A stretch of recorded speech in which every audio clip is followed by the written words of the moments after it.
Am I the a-hole for wanting to uninvite my sister-in-law from my wedding? My fiance, Nate, 27 male, and I, 26 female, have been together for almost 3 years. He proposed to me about 6 months ago, and shortly after, we found out I was pregnant. We are planning on having our wedding in the spring of next year. Nate has a twin sister, 27 female, who we will call Kayla. Nate and I announced our engagement and my pregnancy at the same time. We made a cute little Facebook post with a couple engagement pics and an ultrasound photo that said something along the lines of, the Smiths family is going to have 2 new additions. Kayla commented almost immediately that we will have to wait until next year to actually get married because she looks best in fall colors. And as my maid of honor, she'll get a say in choosing bridesmaids' dresses. I literally stared at my phone, wondering if I read something wrong. I showed the comment to Nate and asked him why she thought she would be my maid of honor.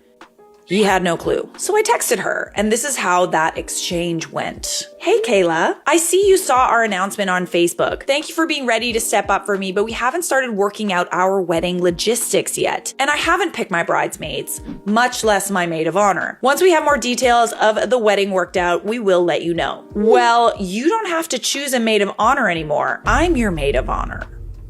I don't understand. I never asked you to be. You don't have to ask. That's what makes me such a good sister. I'm sorry, you're not my maid of honor. We'll see about that. Safe to say it wasn't a joke. Oh, I'm already so uncomfortable.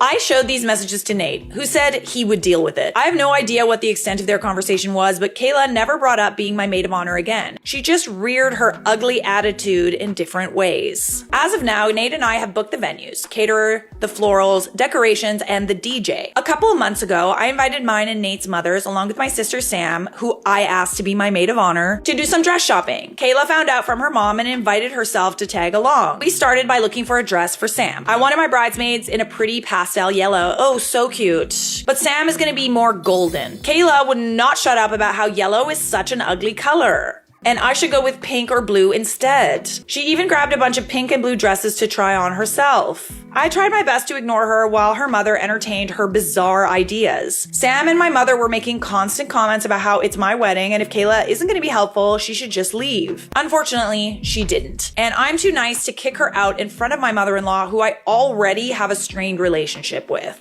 Our mothers were able to shop for their dresses with little interference from Kayla, but as soon as I start trying things on, she has all sorts of things to say. She would tell me that certain styles wouldn't look good once I had a baby bod, and even told me I should consider not wearing white since I'm obviously not a virgin. I told her she wasn't a virgin when she got married either. Oh! Yet she still wore an adorable white sundress to the courthouse. She grumbled about how that wasn't the same, but I was already halfway back to the changing room. I still don't know what happened while I was in there, but when I came out, Kayla and mother-in-law were gone, and Sam had a smug smile on her face. I never discussed any details of the wedding with Kayla if I could help it, but I've heard Nate sharing some of our plans with her. He told her we were planning a buffet-style meal because we have a lot of dietary restrictions in our family, and that was the cheapest way to accommodate everybody. Literally a few $1,000s difference. She told him he deserved someone who wouldn't go cheap on his wedding, even though the buffet was his idea. He told her about our venue choices. He picked the reception venue. I picked the ceremony venue, which is in the same place my parents got married. My father passed away, and since he can't walk me down the aisle, I always wanted to get married in the same place he married my mom to sort of feel like he was there with us. She told Nate that my venue choice was tacky and people would make fun of us.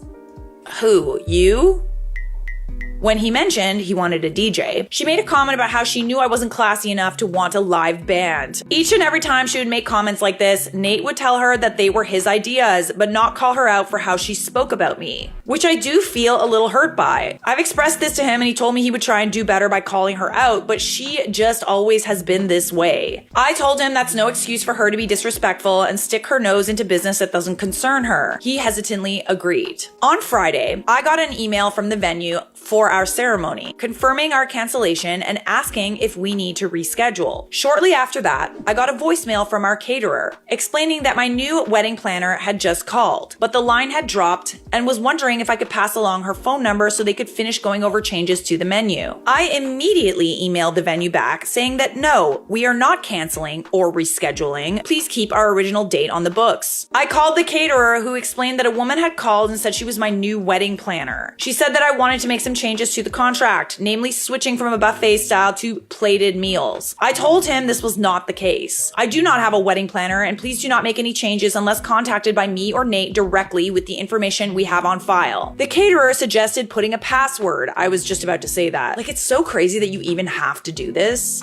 He said he wouldn't make any changes unless the person requesting them knew the password. I called both venues and all of our other vendors to put in place the same types of precautions. They all gave their sympathies for me having to deal with this. When Nate got home from work, I confronted him about it. I told him someone tried to cancel my venue and change our catering. I told him the only person it could be was Kayla. He tried to deny and said she wouldn't do it, but I reminded him of how she's undermined and insulted me during every step of this engagement. I told him I wanted her uninvited. I will not give someone who's already done so much to make this wedding stressful the opportunity to do something like show up in white. He fought me on this, but I basically told him I felt disrespected by him over how he's allowing Kayla to treat me. I'm his partner and the mother of his child. My feelings and comfort should be more important to him than his sister's childish antics. We met with her for lunch earlier today, and once we got dessert, he asked her if she was trying to make changes to our wedding plans. She said, and I quote, "Well, yeah, it's the maid of honor's job to make sure the bride is making the right decisions." "But you're not the maid of honor."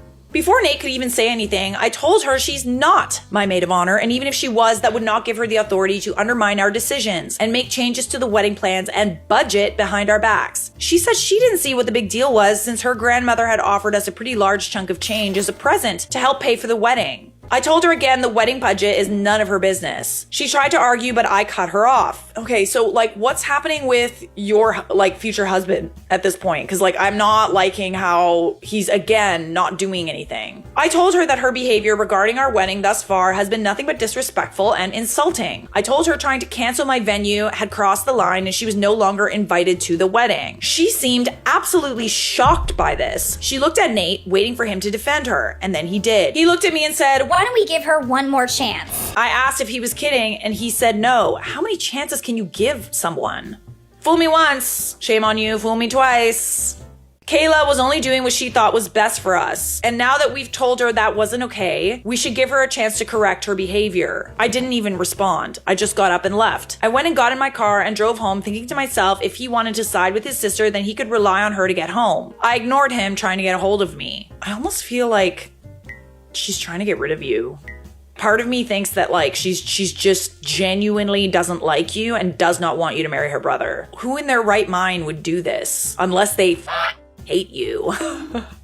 Once at home, I packed a small bag and left for Sam's house. I told her everything and she told me I could stay as long as I needed to. But now she's at work for the night and that's where I am. Trying to process what just happened. Trying to figure out when I became second place in Nate's life. Trying to figure out if there's any way to fix what he just broke in me. He keeps switching between asking where I am, telling me he didn't think it was that big of a deal, and apologizing and asking me to come home and talk. But you told him that it was a big deal. You literally said that it was a big deal to you, and it should be a big deal. I beg your finest pardon, but it should be a big deal for him that someone is literally bullying his future wife and mother of his child. I don't feel ready to talk to him just yet. I'm too upset, and I feel like I'll do or say something I will regret, like call off the wedding altogether. I just told all my vendors that we aren't canceling the wedding, but right now I kind of want to. I don't know if it's my hormones making me feel crazy or if I'm valid in how hurt I'm feeling. I just don't know what to do or what to think. So, am I the a-hole for not wanting to give her a second chance? Or is my fiance right that she deserves a chance to prove herself before she's uninvited from the wedding altogether? As much as I already know what's going to happen, I don't like how he seems to sort of be undermining you and not affirming you. This is also about his support of you. You're not only giving the sister-in-law a chance, you're also giving your fiance another chance. So you could, but be warned that you might be disappointed. And when that happens, you need to seriously think about whether or not you want this person in your life and if you want to go through with this wedding altogether. We do have an update.